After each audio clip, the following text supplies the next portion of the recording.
নমস্কার, আমি আচার্য বনানী শাস্ত্রী বলছি। আজ আমি আপনাদের সঙ্গে শুক্র গ্রহকে কী করে স্ট্রং করব সেই নিয়ে আলোচনা করব। শুক্র আমাদের সুখ, আনন্দ, লাভ লাইফ এগুলোকে নির্দেশ করে। আর শুক্র গ্রহ যদি ডিস্টার্ব হয় তাহলে পরে কিন্তু দেখবেন হঠাৎ করে মুখে অ্যাকনে বেরোচ্ছে এবং গায়ে র্যাশ বেরোচ্ছে, তারপরে এইখানটা একটা পেইন হবে, তারপরে মাসলগুলো স্টিফ হয়ে যাচ্ছে, ভিশনের প্রবলেম হচ্ছে।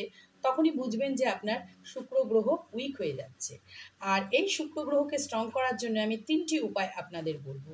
১ নম্বর উপায়টি হলো হাতটাকে এরকম করে নিয়ে হাতে যে থামটা আছে তার নিচে এই অংশটাতে একটা রোজ অয়েল নেবেন, নিয়ে এখানটাতে মালিশ করবেন। আর শুক্রের মন্ত্র অর্থাৎ ওম শুক্রায় নমঃ এই মন্ত্রটি ৩ বার বলবেন। যদি ৭ বার বলতে পারেন তো খুব ভালো, না হলে অ্যাটলিস্ট ৩ বার বলবেনই বলবেন।